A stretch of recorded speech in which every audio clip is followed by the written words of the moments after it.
So, with regards to the decision made recently with my Voyager videos, I decided it was about time I do a small little video to explain a few things for my YouTube viewers, because I know not all of you catch my streams, and while this may seem like repetition for a few of you who have actually caught my streams, it seemed like something I probably should do. Just a short little video here. Do keep in mind this is not me outlining the entire detail of the Imperium. That's not the idea here. But I wanted to try and go over the concepts of it, the basics of it, and the origination of it, if I may. So, let's get started. The funny part is where to start, really. Let's go ahead and go back a few dozen years to when I was very young and when I first started writing. Now, I don't actually consider myself that good of a writer, but that's in terms of actually sitting down and writing a story. And I still don't think of myself as that good of a writer, but I used to do it a lot more than I do nowadays, and I used to get a lot more enjoyment out of doing it, because I used to think I could be good at it. But the long and the short of it is, when I started writing, it did not take me long to reach the point where basically everything I wrote was existing within the same canon, with the same continuity, right? Now this was all very small time, small scale stuff, but as I continued to do more and more stories, it became more and more necessary to actually start organizing it, to actually start doing some behind the scenes stuff in order to make everything make sense to exist within the same universe. You understand? Now, first question I get most often: why? Answering why is somewhat difficult for me, because ultimately it comes down to preference. But for me, the best way I can explain this, and this has only gotten stronger as I've gotten older, okay, let me put it to you this way. I've talked before, I don't remember what I was talking with regards to, actually. What was that about? I was talking about it on the stream, about the balance between competitive gameplay and still playing the game for fun. And I used the analogy of poker. For those of you who did not catch that stream, the idea here is that for me, playing poker without chips was really just pointless and disinteresting, because all you were doing was trying to win the given hand you were on. And yet trying to play poker with the sole motivation of trying to win, where that was all that mattered, was the score, was equally pointless and equally unfun. There was a balance between the two, of actually trying without going too far. This is the same kind of concept, at least in the way my mind works, in that, for me, there has to be something of a point to it. I can't just sit down and write a story. I have to write a story that has a point to the overall continuity, to my continuity, which I now refer to as the Imperium. If that makes any sense at all. If that doesn't, let me just say that, to put it as simply and bluntly as I can, I enjoy doing so. I enjoy making everything fit together. Well, everything that I do. Everything that I touch, everything that I work with makes sense within the same continuity, and make it all fit together cohesively and concretely within one setting. That's something I very much enjoy doing. Now, and I actively dislike doing the opposite, to the point where I resisted doing so even for things such as creative writing assignments, and things I would do for little stories for friends or for some kind of project or whatever. Everything I have touched, writing-wise, has been connected to the Imperium. And if you're paying attention, that means, yes, the alternate Arshan Gaia Voyager I was writing was already connected to the Imperium. I don't think I voiced that as clearly as I could, but let's move on. So, that's where that really started. Now, as I started getting older, I had a rather natural inclination that all writers do, or at least virtually every writer I've ever talked to does, and that is the allure of writing for a pre-existing setting. In other words, a fanfic, or a fan fiction if you prefer. Now, that word has a lot of negative connotations attached to it, which is one of the reasons I like to phrase it the other way. You are wanting to write a story that is within a pre-existing setting. There's nothing wrong with that. There's actually a lot you can do with that, and there's a lot of creative potential there. It's a good way to stretch and really get a hold of your own writing style and to figure out what you want to write. Naturally, I felt the desire to do so as well, and when I started really writing fanfics, I mean, for God's sakes, the 2 books I've ever written, well, someone has argued there's a third, but the 2 really big books I've ever written, both of which are set within the Mega Man setting, one within during Mega Man 1 and one of which during Mega Man X1, right? And I'm rather proud of those works. I'm really pleased with them, and one day I actually intend to share them with you guys, probably on the stream, to be honest with you, but moving along. So, My point is, there's nothing wrong with that at the default, but you understand the problem that has already arisen here if you're thinking about this. In order to keep writing within these existing settings, I would have to then tie that setting in its entirety within the overall setting that I had already started designing. You understand? This was the beginning, the true beginnings of what I would start to call the Imperium. Now, even before I started doing the fan fiction thing, I was still referring to the organization that was overall. At the time, it was incredibly vague and poorly designed, but it was referred to as the Empire, capital T, capital E. Even back then, it was one of the first things I designed with regards to the overarching setting. And the term the Imperium I didn't actually start using until a lot more recently. I'd say about like 15 years ago or something like that. So as I was doing this, it became more and more challenging, but never a hassle, never a bother. It became interesting. How do I tie Mega Man into the Imperium? How do I tie Star Trek into the Imperium? How do I tie Star Wars into the Imperium? So forth, so on. Secret of Mana, Asheron's Call. You know, as time goes on, more and more games added to the list, and movies and stories and otherwise. It became an interesting challenge, an interesting way to look at things. But then something also happened that I'm sure most people will understand as well, especially if they themselves are writers. After a while, I kind of lost interest in writing for other settings. I wanted to write my stuff. I wanted to write stuff within a setting I had designed, right? And so I started drifting away from that. The first really big story I remember that was referred to as the Sephiroth, which, if you're paying attention, is in fact based off of the original word which Sephiroth's name is based off of. The Sephiroth. I'm not even sure I'm pronouncing that correctly, to be completely honest with you.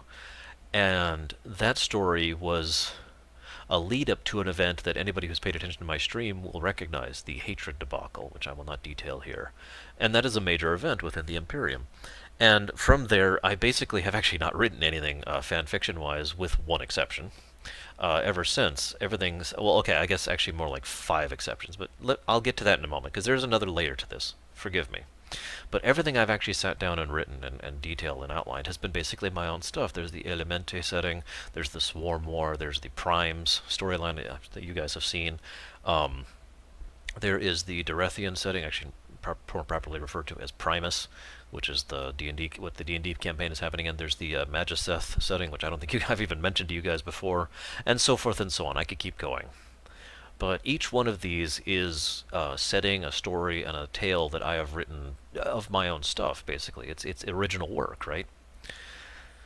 And all of this was added to the Imperium, to the point where that became the major focus of the Imperium, to the point which, if you were to ask me to outline the Imperium, I probably would not mention any of the pre-existing settings. You know, I would not mention Star Wars or StarCraft or anything like that existing within, because they're not especially relevant to the overall arc of the Imperium as a whole, with a few individual exceptions. Now, speaking of those individual exceptions, some of you are probably are out there already calling me out on this. Well, what the heck? We know you did this for Mass Effect. We know you did this for Dragon Age. Yes, I did. Because one of the things I do when I play a video game that I actually care about is I will be writing the details of the story of that video game and the characters within it, or at least the characters I can write for, usually just the protagonist, but whatever, as I go. And in a game where I can choose to do so, like Mass Effect 1 and 2, I will actually be portraying the character as I've already written them, if you follow. So yes, those did become a part of the Imperium. They were grafted into the Imperium as part of the overall story arc, because it was something I was writing, because I was interested in the engagement, just like I used to be. But at the same time, if you're understanding where I'm going with this, nothing about Dragon Age was changed by this. Not really. Not any more than anybody playing Dragon Age would change it. Nothing about well, okay, that's a bad example. A lot of Mass Effect was changed by the Imperium grafting on, but that's because I had to rewrite all of Mass Effect 3. Well, 80% of Mass Effect 3. So that's a bad example. But, you know, Skyrim. There we go. Skyrim did not... Well, okay, a little bit of Skyrim had to be written, but that's just because they screwed up on Alduin. That's cosmetic. That doesn't count. You know, Oblivion and... what are other recent games? I actually can't think of anything right off the top of my head, but you get my point. Recent games did not have to be rewritten in order to be... the settings did not have to be changed in order to be crafted in. They were just... details were fleshed out behind the scenes that merely added to rather than alterated. Altered, I can speak. Alter what was going on in order to make it fit. Make sense? Now, there are exceptions even to that. Yes, we're now at exceptions of exceptions. I've already given you the big one, Mass Effect 3, which I basically just took it down and said, no, not just the ending. Uh, as I've said before in defense of my ending for people who did not like it, the Mass Effect 3 ending that I wrote took into account the Mass Effect 3 that I wrote, which was different than the pre-existing one, so that was something that had to be considered. But on top of that, there is a few really minor details of other games and of other settings that I have rewritten just a little bit in order to make them fit better or otherwise be in a way that I found more thematically appealing. And I know that there's a degree of people who would just say that's arrogance or presumption or whatever. But I don't think that's necessarily true, because I'm not trying to say that my way of the story that it unfolded is better. I'm just saying that it is better for me, and I'm sure most people would understand that concept. Given the very concept of alternate character representation and interpretation, this is not exactly an alien concept to me, or I'm sorry, a unique concept to me. This is not an alien concept in general. Lots of people do this, even with the pre-existing setting, without having to do any actual rewrites. You understand? And now I'm sounding a little bit defensive, so I apologize.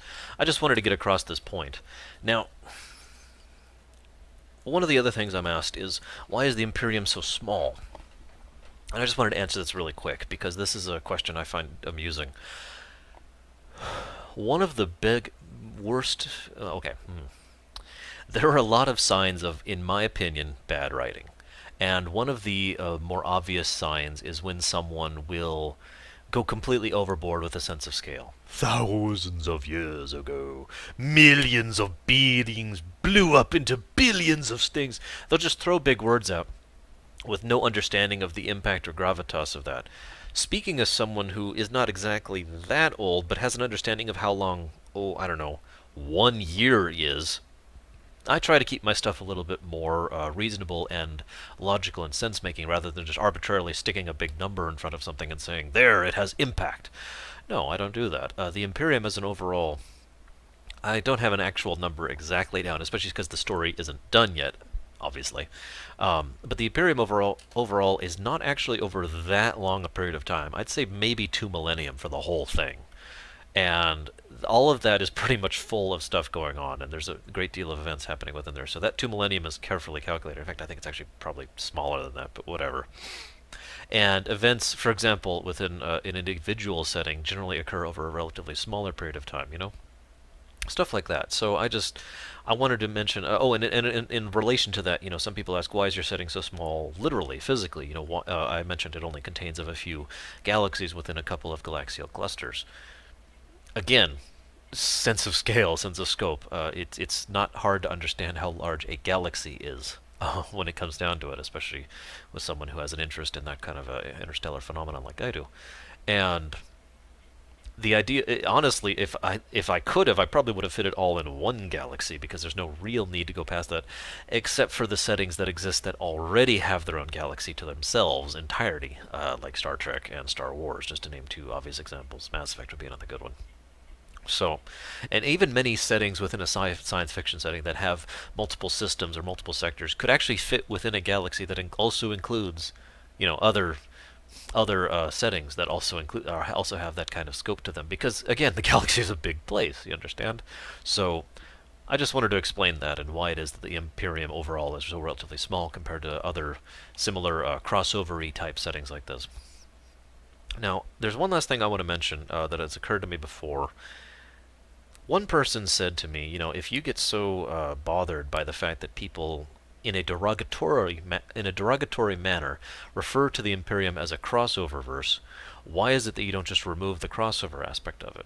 And I've actually thought about doing that before, because if I were to remove all the, you know, if I were to remove Star Trek, Star Wars, Mass Effect, Dragon Age, the Final Fantasies, Kingdom Hearts, you know, every game, every book, every movie ever, if I were just to remove that from the Imperium, ultimately it would not actually alter the story of the Imperium all that much. It would just it would shrink things down a little bit, which is good, I'm with that, and it would refine the overall story of the Imperium. And indeed, if I were to ever actually do this in a public, if I were to ever publicize anything about the Imperium, I would probably do exactly that. But there's two big reasons why I don't like the idea of doing that. Number one, it basically means giving in to the idea of being overly defensive about your creative works. It's something we all have a problem with. All of us who make stuff, you know, programmers, writers, musicians, you know, we all get a little bit defensive about what we do. It's just kind of natural, human nature, I think. And while I do get defensive about the Imperium because it's my baby, it's my you know, big work that I've been working on for over, well, a long time.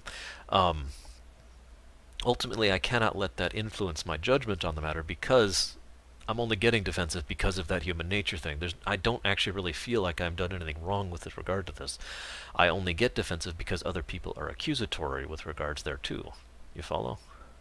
And the second reason is, of course, that would mean abandoning all those stories that I wrote for all those settings. And I don't really feel like doing that either. So, I guess that's it. If anybody has any questions, feel free to toss them out at me. I don't mind. But right now, I'm going to go and rest my throat. So, I will talk to you guys later.